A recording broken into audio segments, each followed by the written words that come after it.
बिस्मिल्लाहिर्रहमानिर्रहीम। अस्सलाम वालेकुम नादरीन, आप यूट्यूब चैनल देख रहे हैं, मैं इमरान खान हूं। नादरीन, जब भी इमरान खान साहब एक नई तहरीक शुरू करने की बात करते हैं तो कोई ना कोई साजिश शुरू हो जाती है। यानी कभी ये कहा जाता है कि बातचीत चल रही है, कभी ये कहा जाता है कि इसको रोक लें, फलां चीज कर दी जाएगी। तो ट्रक की एक बत्ती के पीछे हमेशा लगाया जाता है। पार्टी के अंदर तकसीम पैदा करने की कोशिश की जाती है, लोगों को लड़वाया जाता है, लोगों को डिस्करेज किया जाता है, डंडे का इस्तेमाल भी किया जाता है। बहुत सारे टैक्टिक्स जो हैं वो इस्तेमाल किए जाते हैं ताकि एहतजाजी तहरीक ना चल सके। और ये काम ज्यादातर पाकिस्तान की एस्टेब्लिशमेंट और जो मौजूदा रजीम है, हुकूमत है, ये मिलकर करते हैं। एस्टेब्लिशमेंट किसी भी सूरत में इमरान खान साहब के वजूद को अब बर्दाश्त नहीं कर सकती, ये बात बिल्कुल सादी है। एस्टेब्लिशमेंट को कभी भी किसी सियासतदान ने इतना नुकसान पाकिस्तान में नहीं पहुंचाया जितना इमरान खान साहब ने पहुंचा दिया है। पाकिस्तान का एक एक बच्चा अब जानता है कि पाकिस्तान के मसाइल के लिए जिम्मेदार एस्टेब्लिशमेंट के बंद कमरों में किए गए गलत फैसले हैं। जब तक ये फैसलों का इख्तियार अवाम के पास नहीं आएगा या अवामी मुंतखब नुमाइंदों के पास नहीं आएगा, तब तक पाकिस्तान आगे नहीं बढ़ पाएगा। ये चीज किसी दौर में नवाज शरीफ को समझ आई थी, बेनजीर भुट्टो को भी समझ आई थी, लेकिन नवाज शरीफ साहब ने ऐसा लगता है कि कंप्रोमाइज कर लिया और उन्हें समझ आ गई कि जिंदा रहने का तरीका और सियासत में जिंदा रहने का तरीका यही है कि कंप्रोमाइज करें और अपने खानदान के लिए इक्तदार का एक हिस्सा लेते रहें एस्टेब्लिशमेंट से। एक हिस्सा मैंने इसलिए कहा कि इसमें ज्यादातर चीजें जो हैं वो एस्टेब्लिशमेंट के हाथ में ही रहती हैं। इस मरतबा पाकिस्तान तहरीके इंसाफ को तकसीम करने के लिए जो हमला हुआ वो तहरीके इंसाफ के बाहर से नहीं हुआ, वो तहरीके इंसाफ के अंदर से हुआ। मैं आपको वो बाद में बताता हूं, लेकिन पहले आप ये जुनैद अकबर साहब का स्टेटमेंट है, ये देखें तो काफी क्लैरिटी आ जाएगी, आपको चीजों का आइडिया हो जाएगा कि ये हुआ क्या और किया किसने और इसका नतीजा क्या निकल रहा है।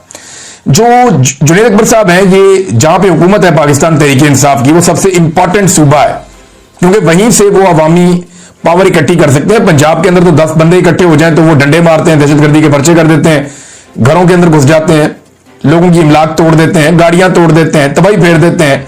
तो यहां पर तो बहुत ब्रूटैलिटी है, जुल्म है, जबर है, फस्तायत है। तो पंजाब में तो हिलने भी नहीं देते, पूरे निजाम को बांधा हुआ। जबकि खैबर पख्तूनख्वा में जो है वो वहां से एक पावर पंप होती है और इकट्ठे हो जाते हैं लोग और वो चल पड़ते हैं इमरान खान साहब के लिए। तो वहां जुनैद अकबर साहब को इमरान खान साहब ने बनाया था पाकिस्तान तहरीके इंसाफ का सूबाई सदर।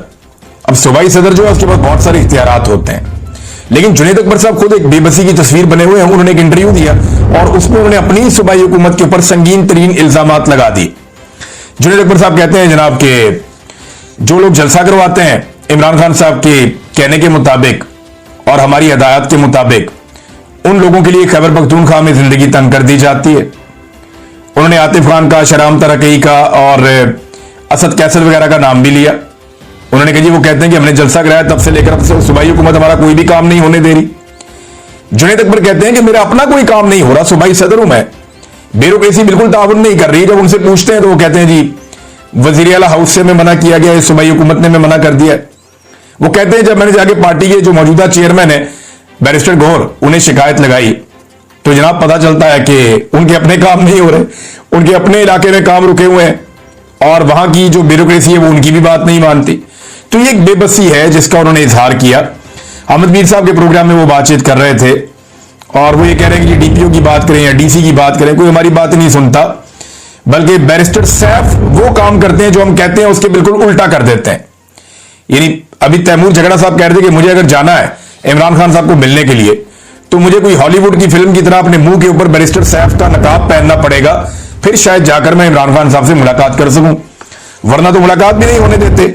अब ऐसा लगता है कि ये जो अभी तकसीम पैदा की गई है पाकिस्तान तहरीके इंसाफ में, ये जानबूझकर पैदा की गई है।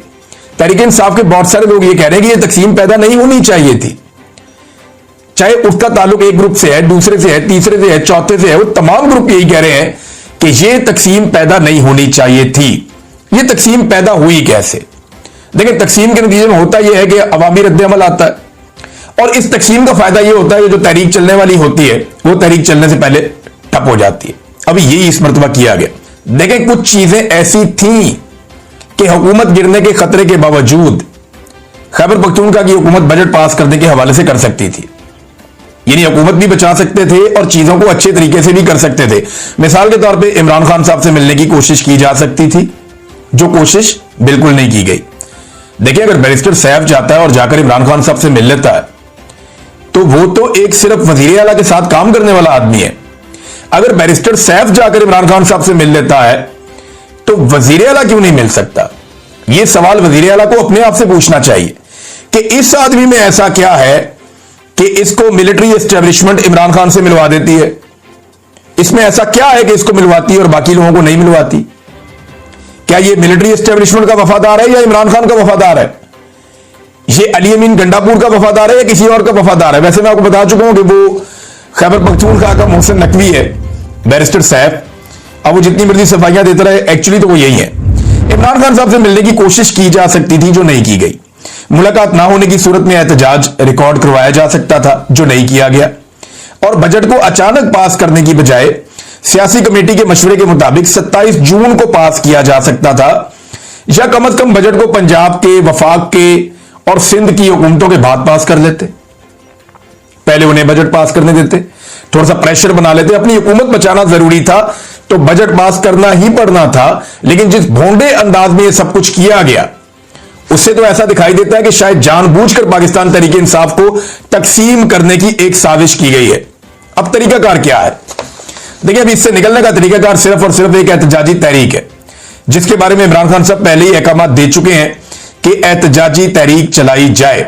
पाकिस्तान तहरीक इंसाफ को एहतजाजी तहरीक चलानी पड़ेगी, लेकिन इस मरतबा एक मुख्तलिफ हिकमत अमली के साथ आना होगा।